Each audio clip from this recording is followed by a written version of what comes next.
Hey, Star Wars fans and Rule the Galaxy fans. This is Joe in the pilot seat.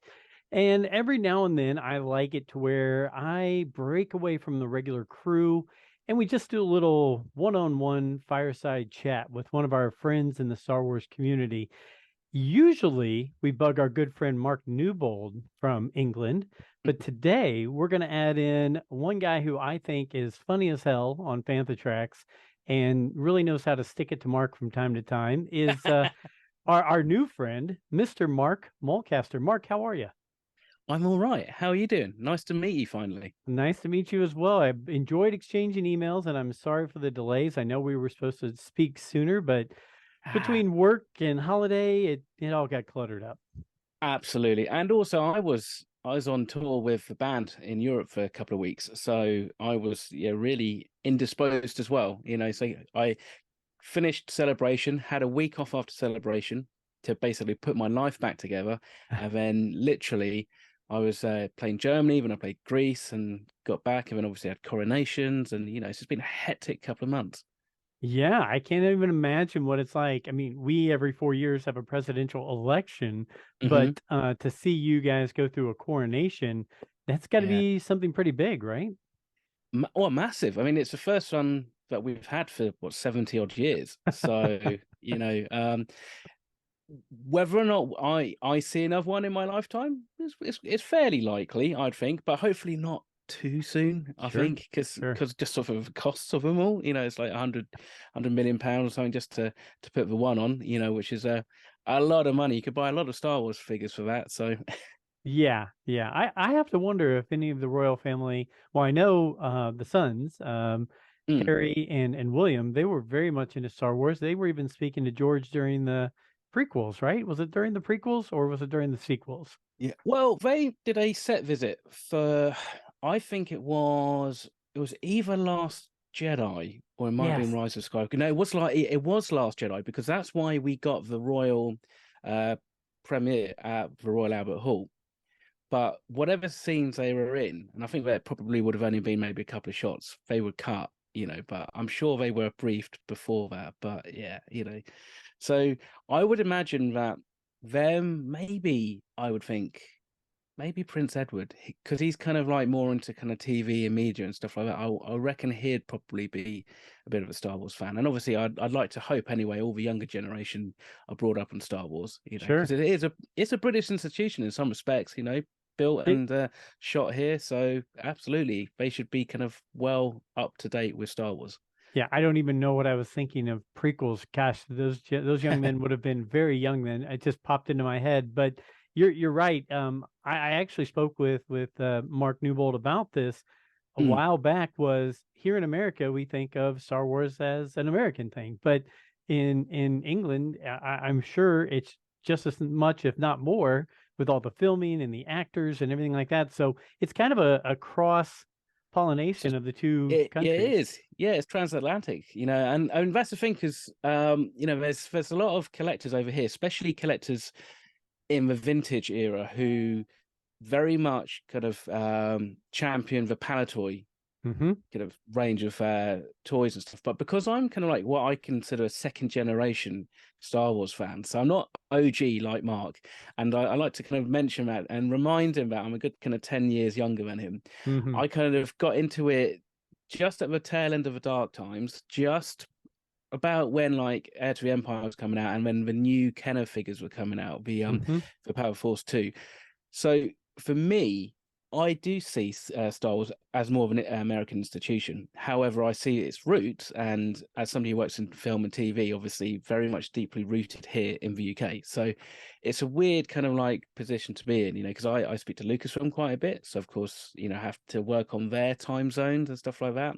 So yeah, but now it's been 10 years since they moved into Pinewood, and I don't think they're going anywhere else anytime soon. No, I bet they found a nice little home there. So, just to, I'm gonna give even more of an intro. I didn't give a great enough intro for you That's when we fine. started, but you are a co-host on Fantha Tracks. You you do the regular show, making tracks, cannon fodder. What other shows do you do on there? Or When we can get together and do it at a timely fashion, we do the reaction chat as well. So those tend to be fairly off the cuff, mm-hmm. like live recorded reactions to normally the live action shows. We don't tend to do them for any animated content. And generally we're sometimes we can record if we're lucky, like within an hour of the episodes dropping, and we have that advantage that they drop at 8 a.m. over here in the UK. So therefore we could actually, if we're fast, we could kind of get things turned around by midday. Right. But other times, it has been the next day, Matt, and but that's quite good fun. And that was one of these shows that I think I kind of spearheaded a little bit in terms of the idea anyway, because I thought, we used to talk a lot in the shows and the main weekly episodes mm-hmm. of Making Tracks, and have that as a review section. But then sometimes you get a really big juicy episode of a Mandalorian, and it would just dominate the whole episode, as I'm sure it is for you guys. So Yes. and then you've got that kind of you've got to weigh it all up, don't you? You have to decide what news is worthy to talk about and what actually is more important, and sometimes obviously the news is more important, and other times it's quite rightly it's the actual things we're seeing on the screen, it's what we're reacting to. Yep. No, I agree with you. I don't think people who don't do podcasts understand that you do have to weigh that out, right? You have to, and especially if I've got 3 or 4 people on a show with me, I've got to give them their speaking time. I've got to give the news some time, those regular episodes of either Book of Boba Fett or Mandalorian or Kenobi or what have you.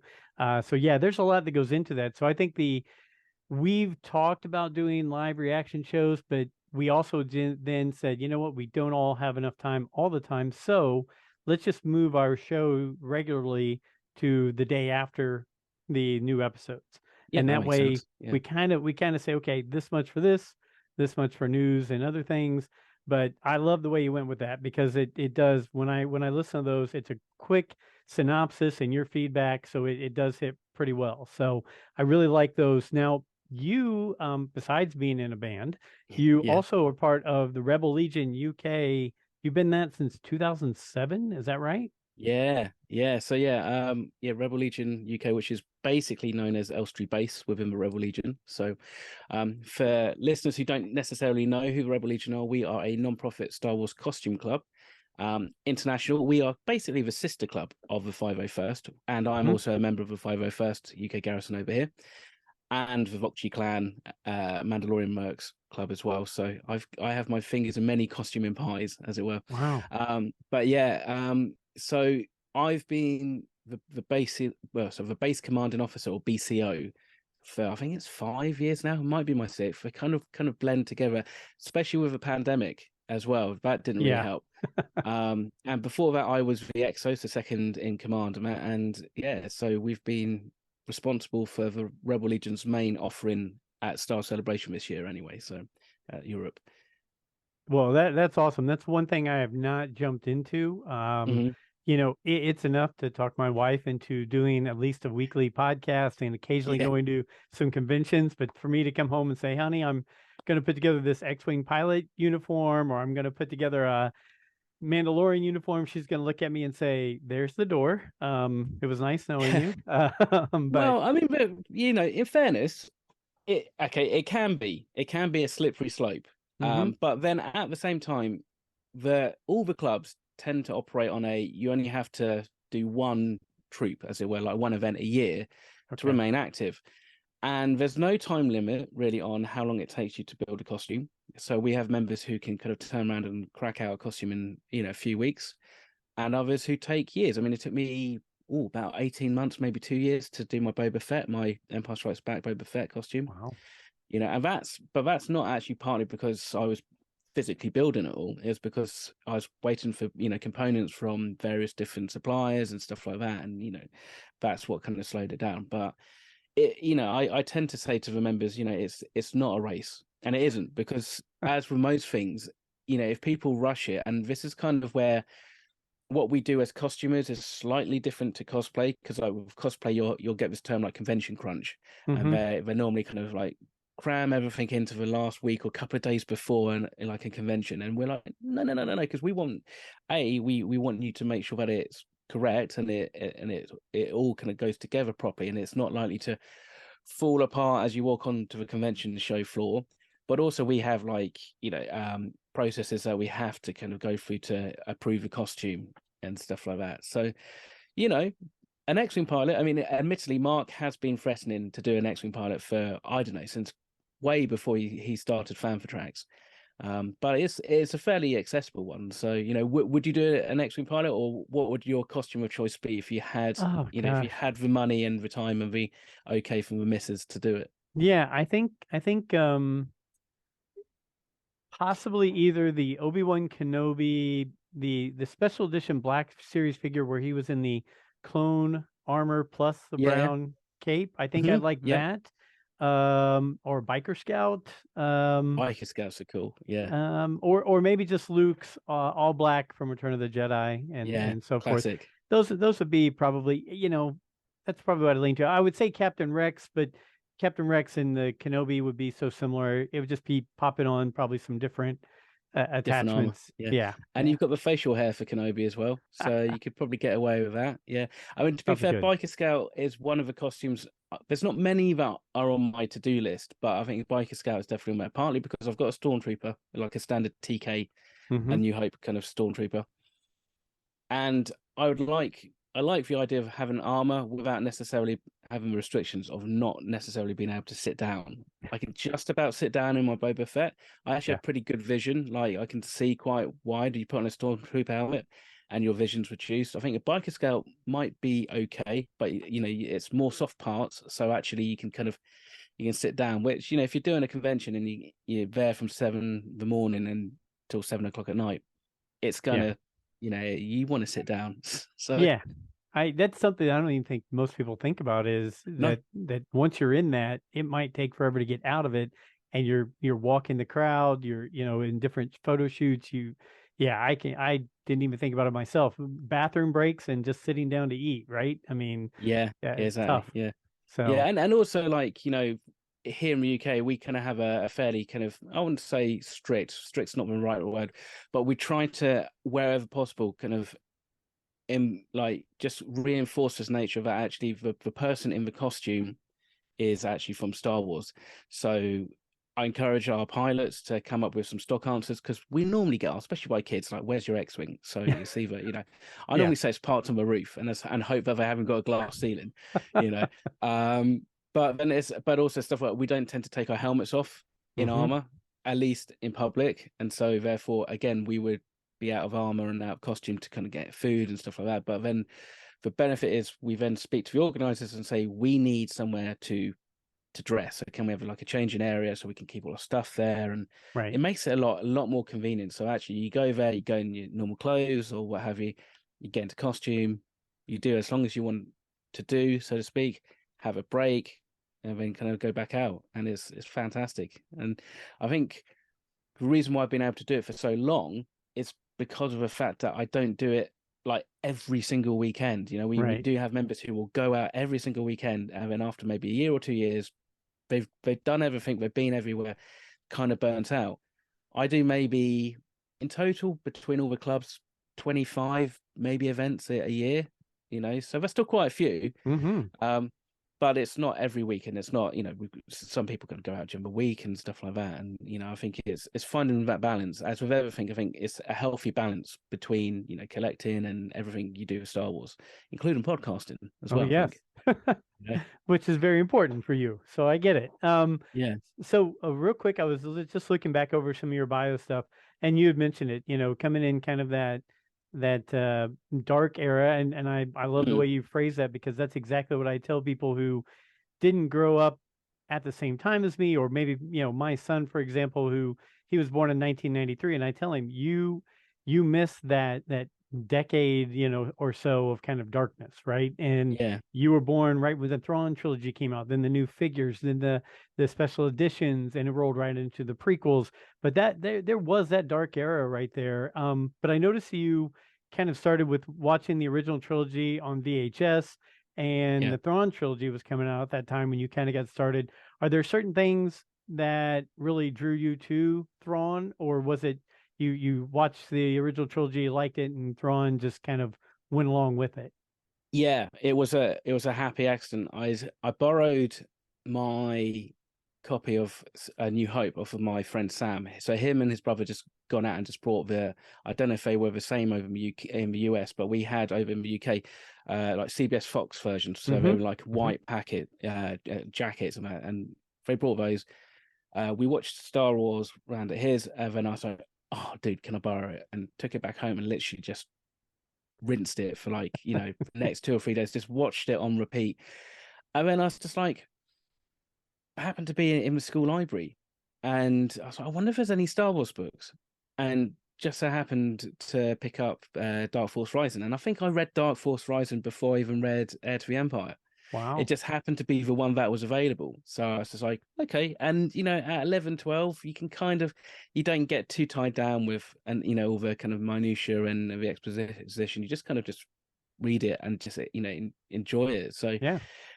and I, to my sins, probably still have that copy of Dark Force Rising from the library, from Yateley School Library, but it's still got it's a hardback, so first edition.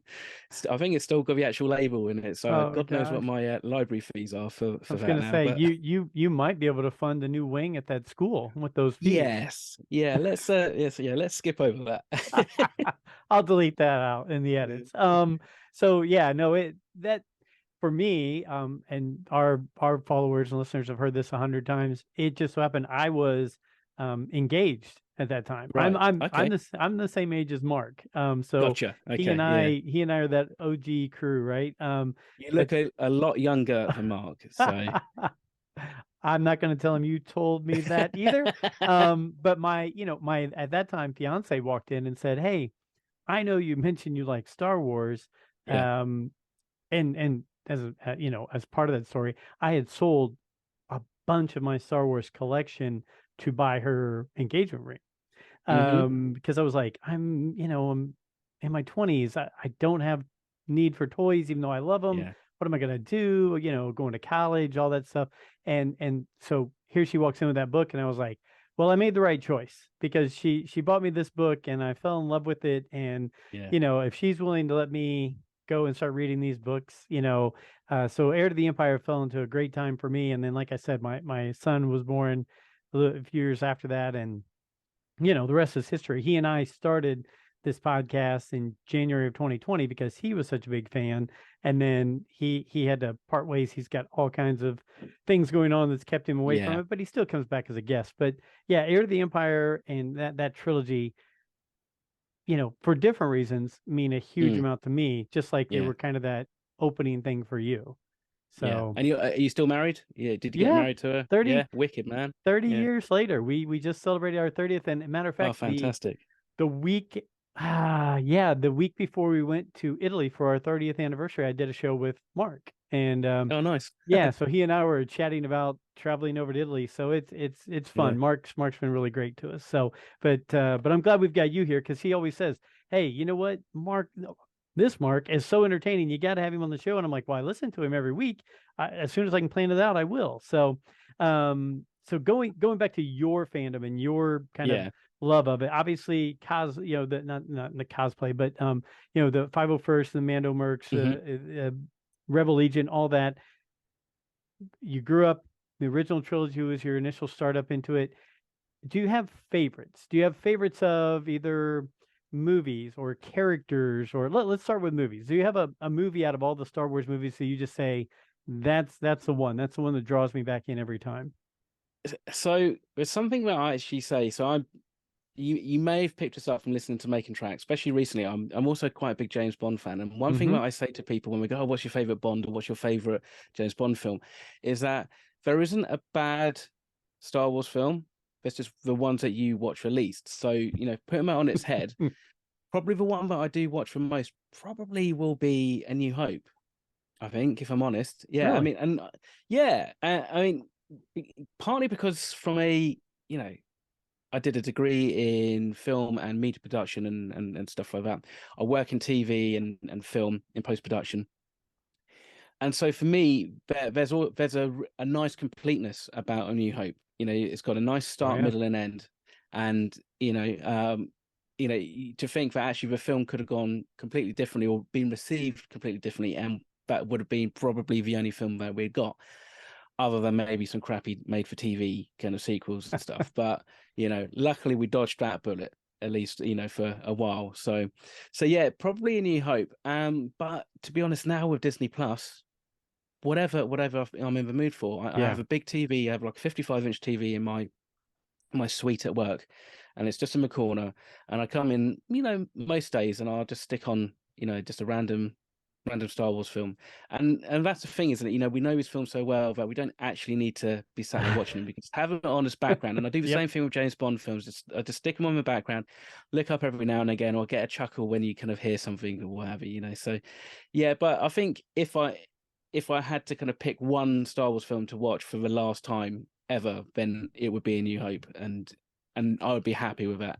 Yeah, I think you kind of hit the nail on the head there, and I've not really thought about that, but just like you reading The Dark Force Rising before you read Heir to the Empire, think about Mm, somebody who watched Empire or Return of the Jedi before they went back and watched A New Hope, right? yeah, Um, but you're right that there's that beginning, middle, and end, and you could have, if they wanted to, said that's it, that's movie history, we made it, the heroes win at the end, yeah, everything's all tied up in a nice little bow, right? The rebels won, the Death Star got blown up.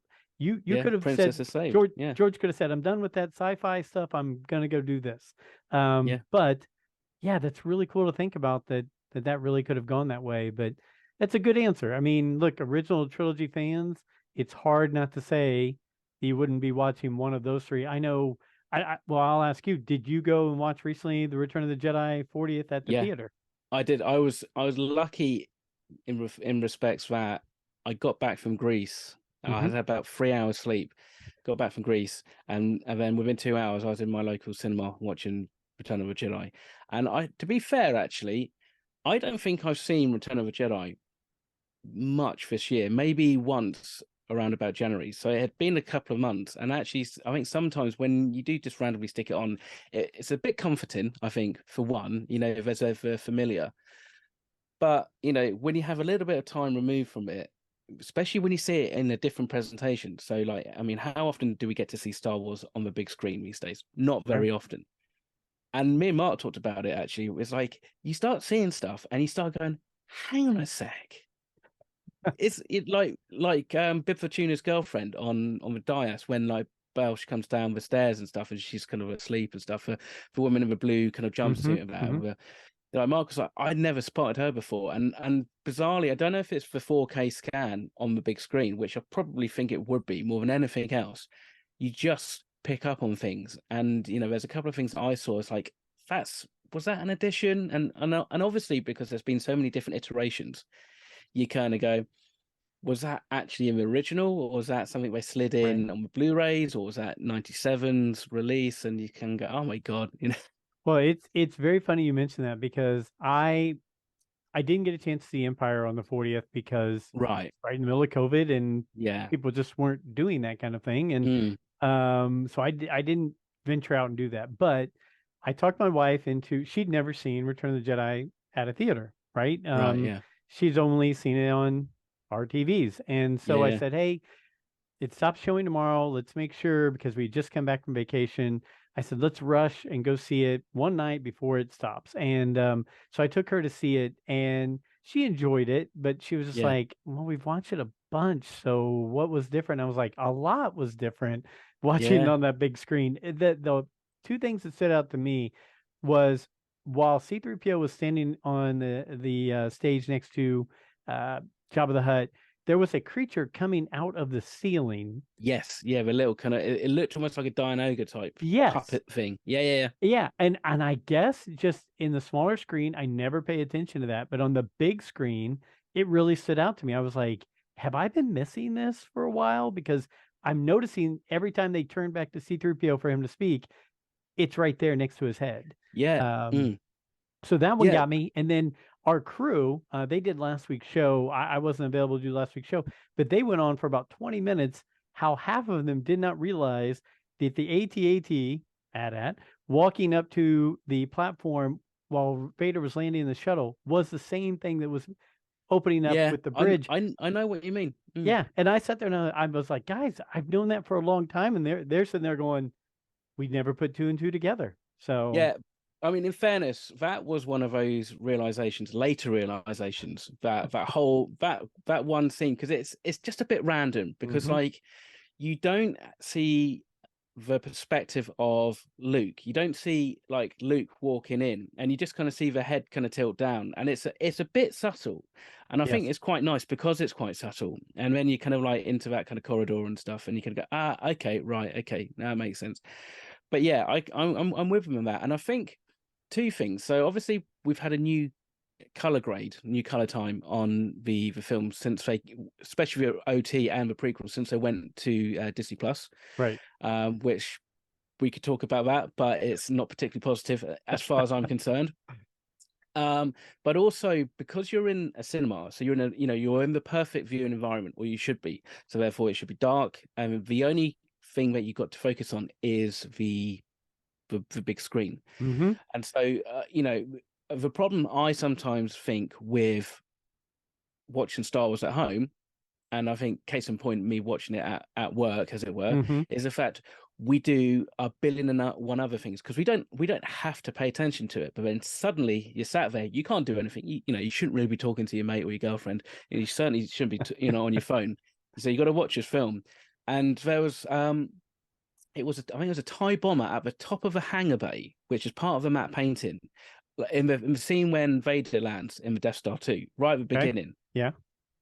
And it's one of those things that I was just like, I assumed I've always paid attention to it, but then as soon as I saw it, I was like, that stood out. And it wasn't just that one matte painting, but again, some of the other matte paintings really stood out as matte paintings, because we're seeing this in 4K on a big screen. So suddenly, Yeah. unfortunately, the age of a film, and Return of Jedi is definitely one of those films that you can, with like the exception of the special edition enhancements, the CG elements, kind of say stands up pretty well for its age. But those matte paintings, a couple of those ones, I was like, oh, they start to really show their age, So, but Interesting. it's fantastic. I mean, I haven't seen Return of the Jedi. I don't think. I saw it at the Royal Albert Hall when they did the music and concert. Was it last year? I think I saw it last October.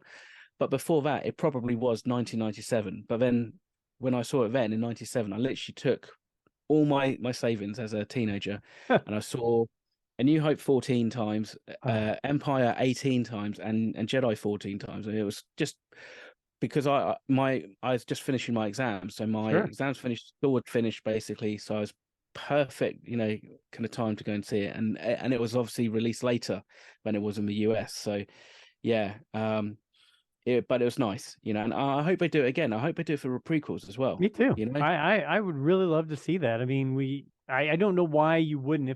If I'm Disney and if I'm looking for ways to bring in extra funds without doing much, Right?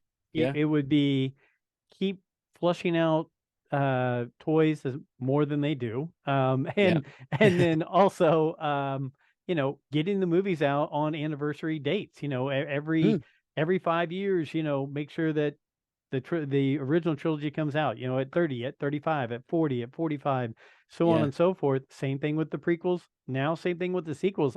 yeah. I am not the biggest of sequel fans. Okay. I enjoy all three of them, one less than the other two, and that's okay. But like you said, Can I there's guess which just one it is? no. I mean, it probably is. Yeah, yeah. But I mean, Would it be the middle one? yeah, well, a little bit, yeah. Yeah. But I mean, like you said, it's not bad Star Wars. It's just the Star Wars that doesn't hit you the same or doesn't go up to the hierarchy of what you really, really love. And Yeah. so I've always we've had guests on who kind of rip on it a little bit and things like that. And I've said, look, unless some memorandum comes down from Lucasfilm and says this film doesn't count anymore, it still counts to me. It's still part of the Yeah. entire story. Um, Yeah. and that's how I'm But going to live with it. So, yeah, I mean, I saw Last Jedi 12 times over cinema, and because I think, and I know a lot of people kind of like grin and bear when I say that, and they kind of go, why? And I mean, partly this is just one of those kind of weird sycophant things that I do. I like to see the Star Wars films in as many like options as I can. So if it's in IMAX, if it's in IMAX 3D, if it's in 4DX over here, or like it, if they do a 70 mm print release, I want to go and see it because every single time you get a different kind of experience. And you think back to New Hope, and you kind of go, right, how many people actually saw the original A New Hope Right. in mono or in stereo, or when they did with the various different releases and that. And I just figured, you know what, I've got the time and generally have disposable income to come and go and do that these days. So therefore, why not? Right. And also because I think the more that we live with a Star Wars film, the more that I think we accept it. And I think even within the first 2 years after the release of Last Jedi, there's some very passionate, polarized people who will never get on board with that film. However, there are some people who went, do you know what? I actually watched it just before I saw Rise of Skywalker, or I just saw it on TV, and yeah, it's not actually that bad. I think once you get over the initial shock, and you come to terms with the fact it's now out there, there's nothing you can do about it. Just get on Agreed. board. you know? Agreed. I mean, look, to an original trilogy guy like me, Luke Skywalker kind of meant everything, right? Yeah, yeah, And yeah. so that was a tough pill to swallow.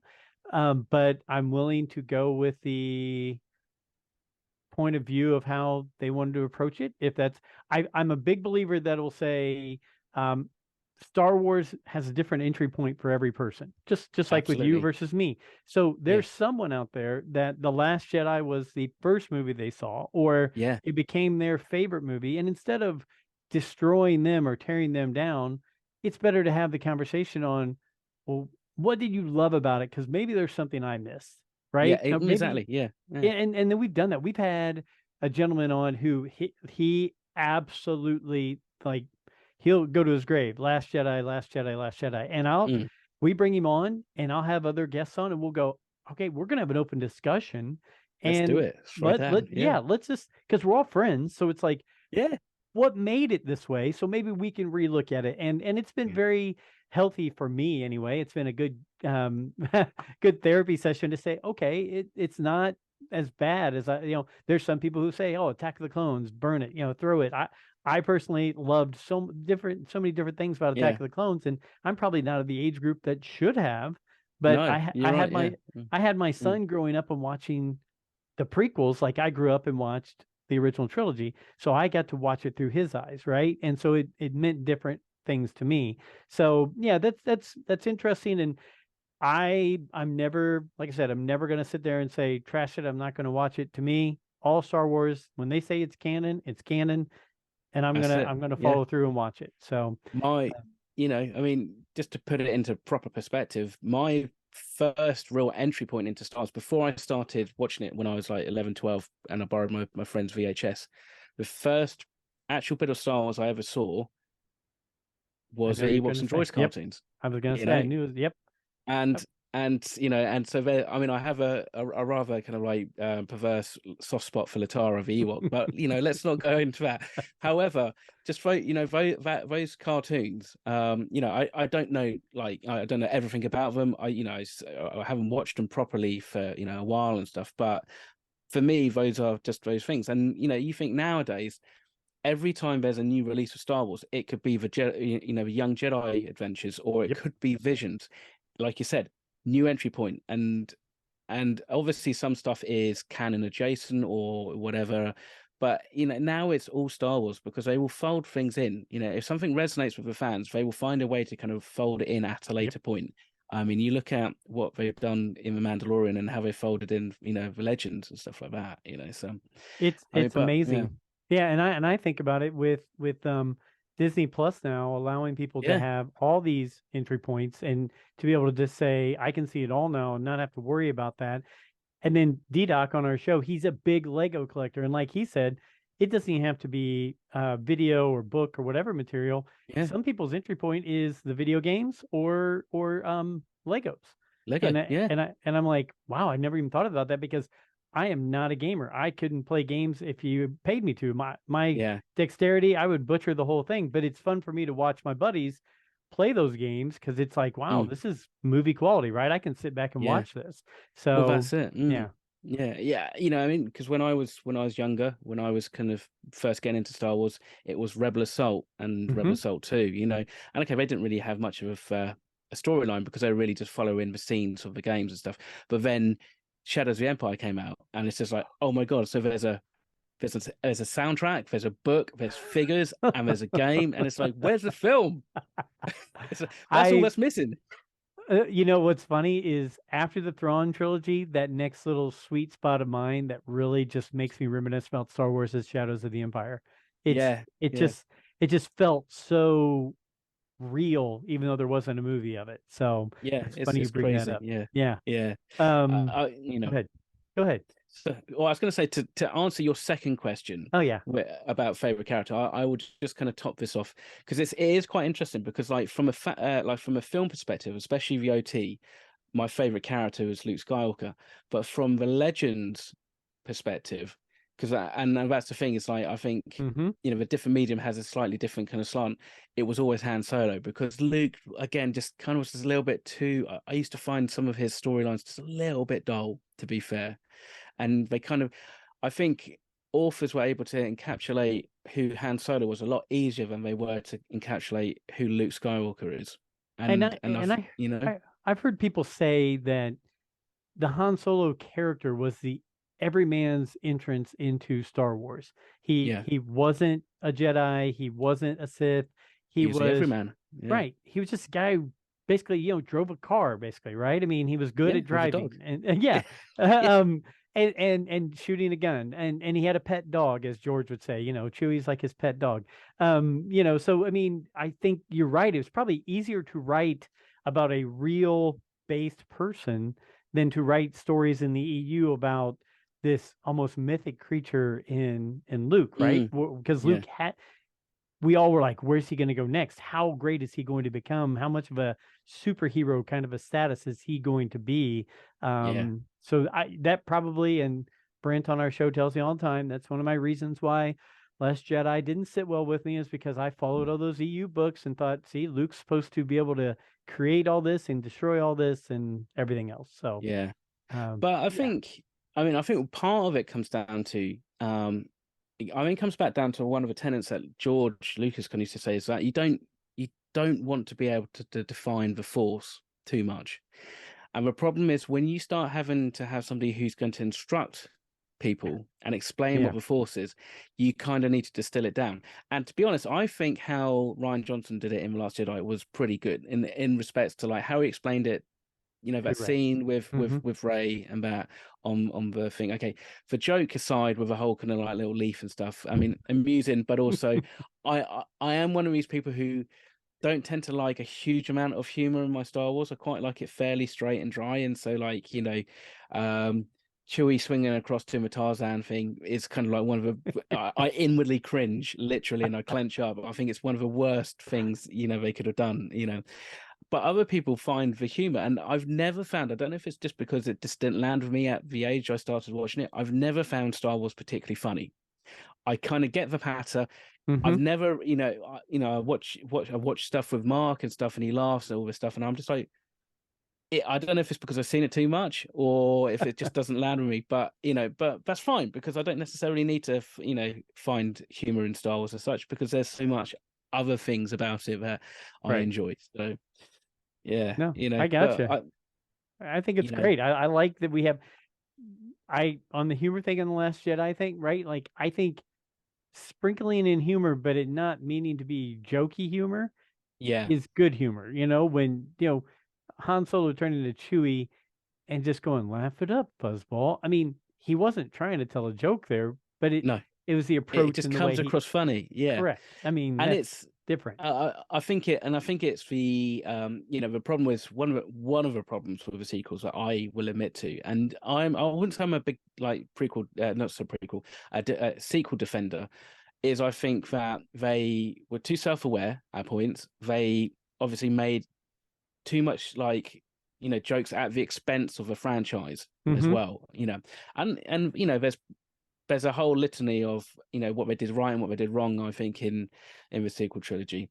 so we don't need to get into that, otherwise we'll be here for hours and stuff, you know. Yeah, no, But no, no. but the humor is one of those things that I'm just like, yeah, you know, it was a nice attempt, but you know, Sure. I think somebody probably should have maybe called time on it. I think from Lucasfilm or maybe Disney. Well, Disney won't, because they don't really get. I don't think they quite get what Star Yeah. Wars is as Eh, such. I think, you You know. know, they could have brought Luke, George's ex-wife in, the one who was in the Oh, Marsha, documentaries. yeah, yeah, She was always one, kind of saying I would put the brakes on certain things here or there, right? yeah. Maybe that was the magic we were missing in some of the prequels and the sequels. I don't know, Yeah, who knows? Yeah. so one of the things I wanted to talk to you about, and I didn't want to Okay. keep you long because No, I'm zooming in and out of work. You're yeah. on your holiday there. I can just talk forever. That's a problem. So you just have to tell me to shut up.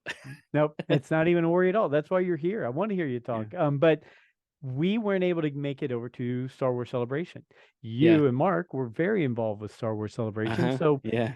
um, I guess give me your 30,000 foot view of how it went, what you saw, what you liked, what you didn't like, and then maybe some of the things you're like, wow, we left there and I'm really excited about this. So Mm. the floor is yours. Talk Celebration, just things that maybe will spark me to Oh, ask another question. wow. Okay.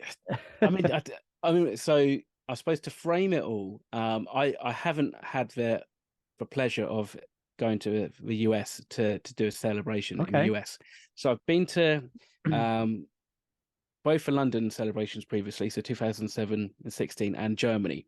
Hmm. And for me, out of all the ones I have been to, Germany was by far my most favorite celebration. And that was partly because the German Rebel Legion, they said, "Oh, can you bring your Tantive 4 corridor set?"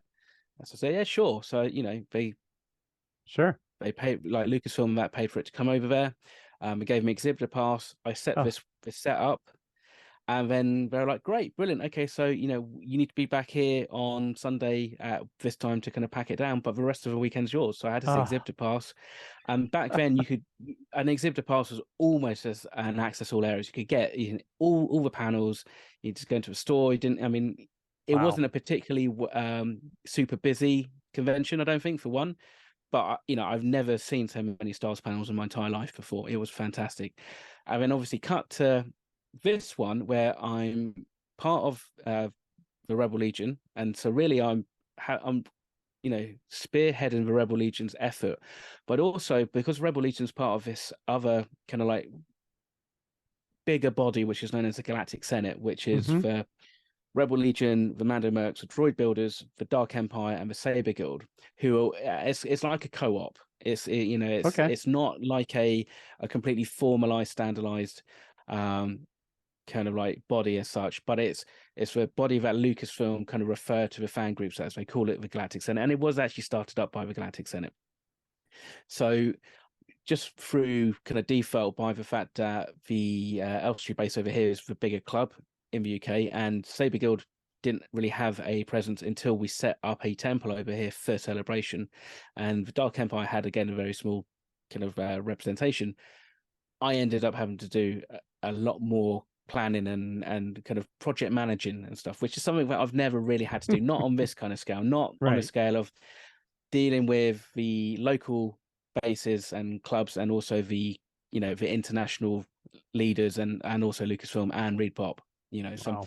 so there was, when it was announced last year, we were, I think, for a lot of us, were actually hoping it was going to go to Germany, to be fair. I think, there are some pros and cons with London XL. One of them is that it's not particularly cost effective. There's not that many hotels, and a lot of the hotels sold out within the first night, pretty much. So we were lucky. I was in bed. It was like 10 past midnight, and I knew where it was going to be. If it's going to be in the UK, it's only going to be in London. It's only going to be London XL.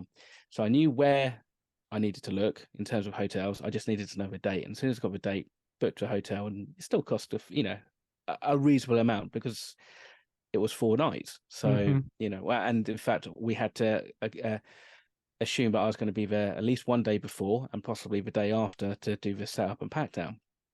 Luckily, I don't live too far from the London XL. I'm only about about an hour and 40, under 2 hours. So it's, it was drivable for some of the time, but you wouldn't want to do it with everything else going No. on. So we stayed locally by the XL. But I think if I can put the fan club involvement to one side and try and look at it from a fan perspective, I mean, I think it was pretty good. Some of the announcements that we got, we weren't expecting the new films. I don't think we Yeah. were expecting at least we weren't expecting 3 new films. And the films that we were, expecting were possibly the Taika Waititi or something like that, or, you know, and also it's a weird thing now we do the Lucasfilm showcase. It's like how much of this now would be focused on Indiana Jones, because obviously Indy 5 is coming out in, was it Yeah. June or July or something? Yeah. And yeah, so and everything else you can, like, well, we know we're probably, and I think also it's from experience, isn't it?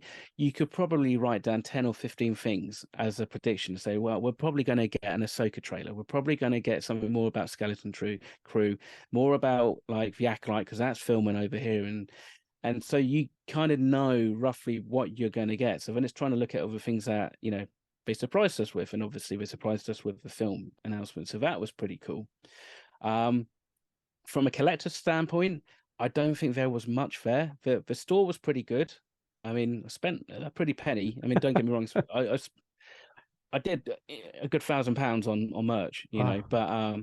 but then I did buy vintage, so buying vintage is always going to be, very, very And pricey. I'm just going to throw this in real quick while you're Yeah, describing this. One of my favorite things listening to you and Mark discuss is what you get per week in your show. yeah, You go back and forth of discussing that. So that's just a side note of I just really enjoy listening to you two go over the bits and bobs, as you say, just of yeah, it is. But sometimes it is literally, it could be like a pack of stickers and stuff like that. And that was one of the things I brought. Actually, was I brought these kind of die cut Return of the Jedi stickers, like vintage ones. So they're like at 5 each and £5 each. So I got all 8 of them or something. So, but I kind of had earmarked money, and I was like, do you know what?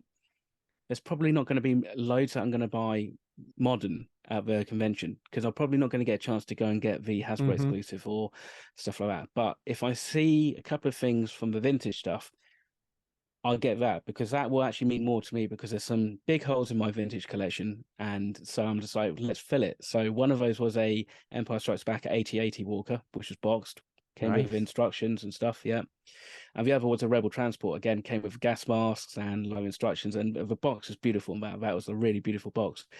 But one of my fondest moments, I think, from Celebration was on the Friday, and the Friday it was packed. It wasn't a sellout. There was, from what I was told by Lucasfilm, about 20,000 at the London XL, which I don't know how that compares in the US, but that was, it was really busy, and it was to do with the layout of the convention.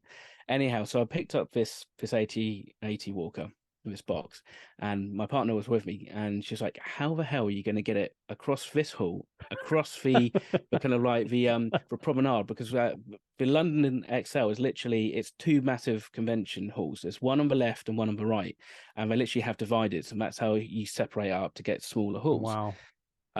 And so we had to cross over this kind of busy through fair, and I was like, don't worry, leave it with me, trust me, it'll be fine. So I just picked it up and just carried it above my head, just to protect the box, not thinking anything of it.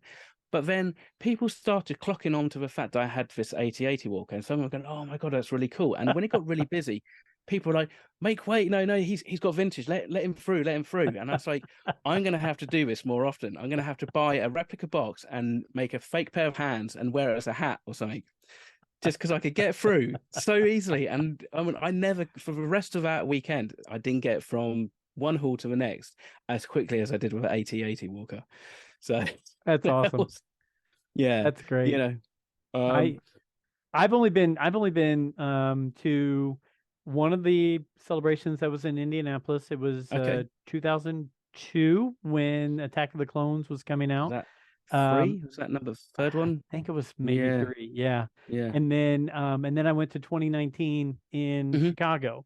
And Nice, yeah. yeah, the first one was me, my wife, and our kids when they were little, and the next one was me and my son after he had grown up, and just the two of us go up there and check things out. And I tell you what, those things are so much fun. And now that we're in the podcast world and all Yeah. this, we're really hoping to start making it a tradition. Of course, Japan probably is out of the question, but yeah, I mean, I just love going back to my 2019 time, the community and the camaraderie Mm, and everything like that. And if I would have been running the podcast in 2019 and not starting in 2020, I can only imagine the people I would have spoken with. And yeah. here now that I'm going to some of these small events here in the central part of the United States, we run into people there who listen to our show or that we're friends with, through social media or other podcasters. And it's so much fun. So I cannot wait until the next one that I can really jump into for an actual celebration. So Yeah. yeah. I have to say, I mean, this was the first, it's celebration that I've been to, having been a podcast host, or co-host, as I prefer to say. Mm-hmm. And so it was really nice because I wasn't able to get out to the States. So therefore, any live making tracks that they did out in Anaheim or what have you, Right. Chicago, um, didn't have me on it. So Mark was really excited for the fact that we could actually record one Yeah. like live in celebration, and we were really lucky because we got Vivian Lara Blair on, and she was fantastic. I mean, literally, I think she could come on our show anytime. She's just so good, so switched on, and so smart. And I mean, you could tell she was tired, bless her, because it were long days. Oh yeah. They start at well, the show opens at like 9:30 for the Shadow Masters, and it goes till 7 o'clock. So she was probably there, from that kind of time, plus for jet lag and stuff, bless her. And she didn't stop talking the Now, I was whole going to time. say the Yeah. energy level didn't come off like she was tired. I will say that she No, came off with no. a bouncing ton of She energy. was absolutely fantastic, and but the best thing was that she gave, well, she basically put on the table as she finished her bit, because she kind of stayed for, I don't know, about 20 minutes or so, and then she had to leave to do something else. But she left a little packet of like Baby Yoda sweets, and like I was like, I'm having those, but even before I think Newbody even thought about it, I was like, yoink, those are mine. So I was like, so they're in one of my kind of bookshelves with all my pins and stuff. There's a little packet of sweets, so You know what? Speaking of that, were yeah. you guys? I think I even sent you a message. Um, Maybe both of you. I don't remember. But the beer mats, the beer mats. Yes. Do you Okay. still have any of the beer mats left? I have so many beer mats. Yeah, so many. So I mean, I'll be fair. So I'll have um, to connect with you on that. oh, don't worry. Yeah, I can hook you up with some of those. Yeah. So basically, what had happened was, after the last celebration, we spoke to the guys and the team who had kind of organised that, and they were like, Mm-hmm. "Look, I think Reed really want to try and do more immersive stuff. So if we do a standard event over here, standard convention, we'll probably have maybe 1 or 2 6-foot tables with some tablecloths, and we'll have some flyers and stuff, how to join our club and what have you and what have you. But it's all a little bit dry and a little bit corporate. And Mm-hmm. Anaheim was a bit different because they were opposite the Star Wars live stage. So Reed Pop and Lucasfilm said, "Can you basically try and recreate and coordinate and offer something that kind of is in kind of similar kind of keepers, and make it a little bit more immersive?" So they did Right. more kind of immersive environments. And when I started speaking to the rest of the members, I was like, why don't we take this a little bit further? Why don't we just not have any information tables? We'll have all our photo set up. So we had an Endor set up, and the Mandos had like a Sindari throne for people to sit on and stuff. So why don't we just build our own cantina? Let's build a bar, and we'll have people, have a reps there behind the cantina table, and members of the public can come up and just kind of talk about it, and we can have costumers just floating around in character Mm-hmm. and stuff like that, and can try and talk to the members that way. And it was a complete experiment, because I think that kind of thing needs a certain level of buy-in from the members, and some members got it straight away. We're like, that's fantastic, I'm just going to be in character for the whole time.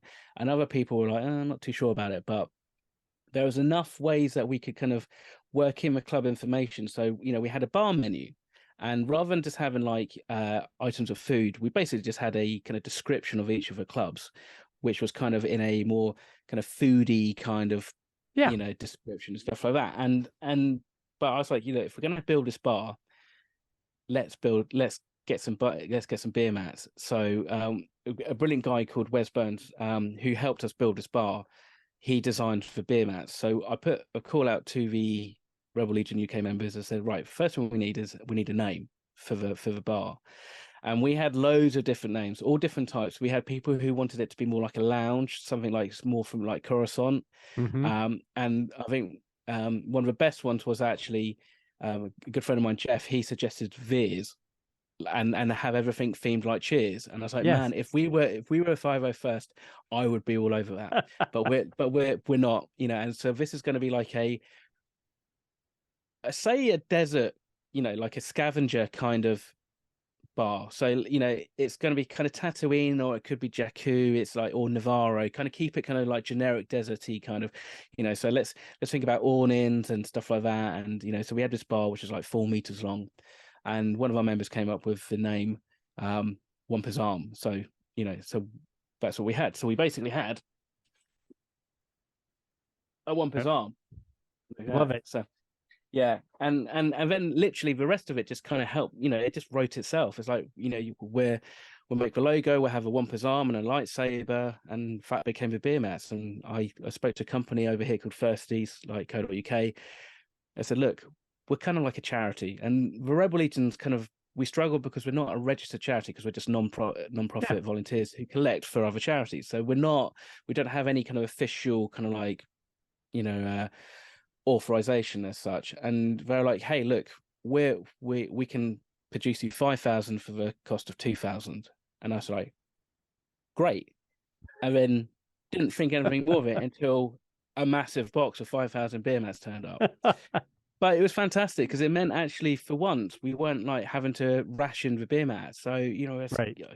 giving them out to people. I did a collector's track panel on the Friday, and so I was giving them out there, and just, you know, just took a load around with me and just gave them out. And the one thing that really surprised me about this celebration was the amount of personal swag and merch that people were just producing, not just from like fan clubs, but just members just of you know, the community just had loads of stuff, loads of random different stuff as well. And it was like, there's just a whole community which, you know, since 2016 seems to have just sprung up, of like people just producing their own stuff, be it, you know, poker chips and stuff like that, and you know, everything. And it's just like, this is awesome. So I felt a bit bad I didn't really have much more than just the Rebel Legion stuff on it, but I know better for Japan. Yeah. So Oh gosh, so if you're if we playing in go, Japan, there you go. well, you know, I mean, you know what it's like. I'm sure if Oh yeah.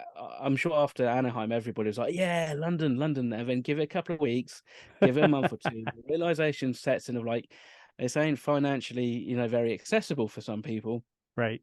You know, and actually my dad said to me, he said, why don't you fly out to Hawaii, spend a week there, and then go from Hawaii round to Japan that way?